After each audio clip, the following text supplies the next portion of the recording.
Stocks and shares are not real estate. Your stock could be priced at £3,000 today. In the next 2 minutes, it could go to £1. That can never happen to property. Property is real.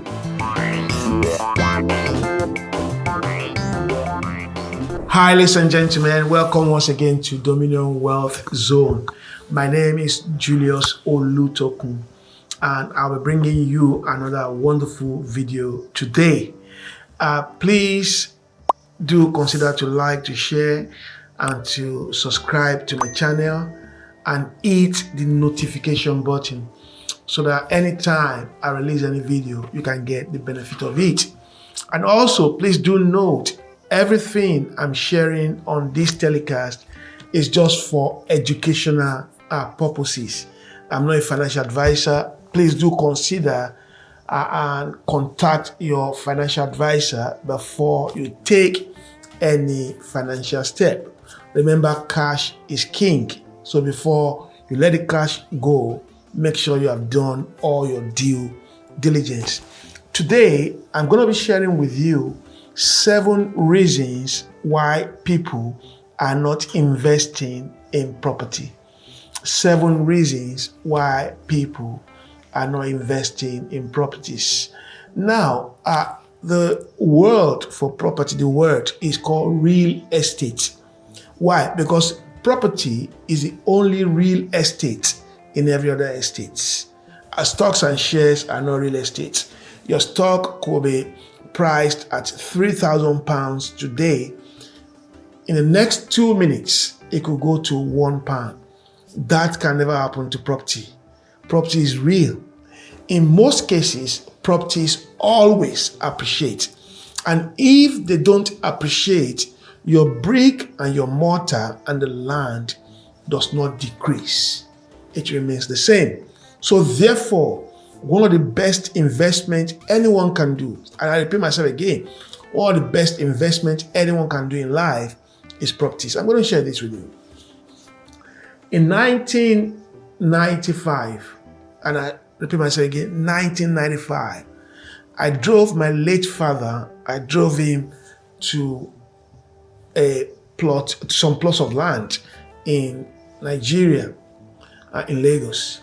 And the people had that big expanse of land and they want to sell the property, they want to sell it. So they contact a surveyor. I'm going to give you the reason. They contact a surveyor to help them to survey the property. The surveyor surveyed the property and they couldn't pay the surveyor. So the surveyor happened to be my father's friend. So I drove my father there and the surveyor said, look, they've given me this about 6 plots of land and I want to sell it. And my father said, how much do you want to sell it?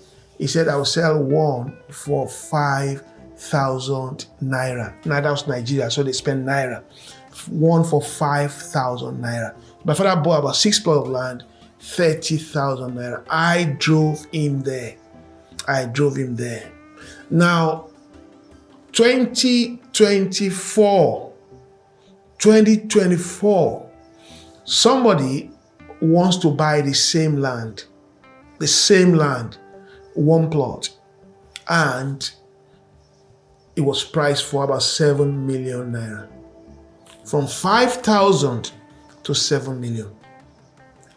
So the 6 plots of land is going to be 42 million from 30,000 naira. It beggars belief.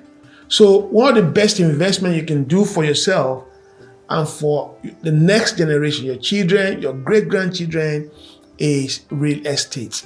And that's why they are called landlord. There's no stock lord. There's no finance lord. It's landlord. So why are people not investing in property? 7 reasons. Number 1 is ignorance. And I've just shared you, I've just opened you up now to a land my father bought in 1995. And to this 2025, 30 years down the line. Look at what? 30,000 to 42 million. You cannot put them together. So ignorance. Because people are ignorant of what lies ahead. They are ignorant of the multiplying effect and they are ignorant of the appreciation value of property, they don't invest in it. They think, I don't want to tie my money down. Can I tell you something? Either you like it or not, that money is being tied down somewhere. The money you put in the bankers are lending it out. They're turning it down somewhere. So, and if my father has used that money will have bought a brand new car then, that 30,000. But that car will have depreciated in value now. In fact, it will have spoiled. But the only thing he had to do on the land is he had to fence it, he had to go there, he had to start doing some basic farming on it, and the land started appreciating. So therefore, ignorance, number one. Number two is fear. Now, if you live in the Western world, live in the UK, there's nothing to fear about it. I know if you live in some developing countries, there's a fear of the land being taken, the land being this. In the UK, the issue of fear is out. It's completely out of it. As long as your solicitors, they've done all their diligence, they've done all the searches, they are sure the person who was going to sell the land owns it, or who is going to sell the property owns it, then there's nothing to fear about. Another fear is I might not be able to continue to pay my mortgage. I'm still going to go into that. Now, if in the UK, when you buy a property through a mortgage, you can take out an insurance that if anything goes wrong in 6 months, the insurance company will pay your mortgage for 6 months. And I believe within 6 months, you'll have sorted yourself out. Within 6 months, things must have fallen back into place. So fear of the unknown always, or the fear of not being paying their mortgage, or the fear of what's going to happen, the fear of what's going to be the government policy. Let me tell you something. When Donald Trump introduced the tariff early in February and stocks were crashing, nothing happened to properties. Property was stable. Properties will always be stable. It's either they increase or they're stable. The likelihood of the price of property falling is a bit slim. I thought that during COVID, the property prices are going to fall, but unfortunately, they started rising.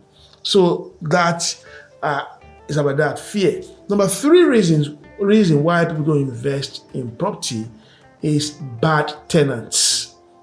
And I repeat myself again, bad tenants. And especially now in the UK, when the law protects the tenant more than the landlord. And so a bad tenant could actually take you to the cleaners. However, where there's a will, there's a way. Now, if you want to rent your house out, it's advisable for you not to have a direct link with the tenant. Give it to estate agencies. That is their work. They know what to do. They know all the legal parameters. They know the steps to take. They know how to check tenants' credibility, how to do the credit reference check. They know all that. So you stay out of it. So bad tenant, there's always a way around it. So you need to get your program right. You need to get your steps right. You need to know, I'm not having anything to do with this tenant. My estate agent deals with them. And look for credible estate agents. Go and check their review. Ask to talk to their clients, their present clients. Ask to talk to their staff. And look at whether they fit or they are suitable for what you're doing. Number 4 reason why people don't invest in property is repossessions. I've mentioned it before, that fear of not being paying their mortgage. People think, the bank is going to repossess it if I can't pay my mortgage. That's true. The bank is going to repossess your house if you cannot pay your mortgage. However, if you have done all your due diligence and you have done everything right, I don't see any reason why the bank should be involved in repossessing your property. And when you're taking your mortgage, take an insurance out. That's very important because anything could happen. And apart from the insurance, ensure you have your own personal insurance. In other words, save in an account that you don't touch another 6 months of your mortgage. Say your mortgage is £1,000 per month. You know that the insurance you have taken out, the insurance company is going to pay for that 6 months. You also have another personal insurance where you have 6,000 in an interest yielding account. If anything goes wrong, get that 6,000 out and be paying your mortgage. So you have about 1 year in order to solve yourself out. 1 year, you will definitely have solved yourself out. So the possession, you can always mitigate or plan against that. So that's very, very important. Number 5, lack of ambition. Lack of ambition. Some people don't have an ambition of developing property portfolio. You've got to have an ambition. You've got to think about it. You've got to plan towards it. You've got to aim at it. You've got to think about it, ruminate.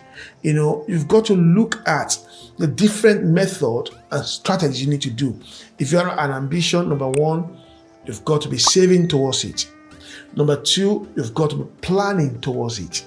Number 3, you've got to be researching different ways with which you can climb onto the property ladder. I always mention the REIT. REIT is Real Estate Investment Trust. This is where you can buy just a part of a property. You're not buying the whole property, you're just buying a part of it. You could start with leasehold instead of freehold. Leasehold are a bit cheaper. I saw a lease recently and I started laughing. That lease is going to be for about 900 years. Who is going to live 900 years? So that lease, you're going to leave it for your children will leave it for their children. It goes on and on and on. It's going to go to maybe about 13 or 14 generations. So you can start with a leasehold, then you go to freehold later. So the lack of ambition, you can overcome it by telling yourself, by this time next year, I must have my buy to let. By the end of this year, I must have my buy to let. And the deposit for buy to let is a bit different.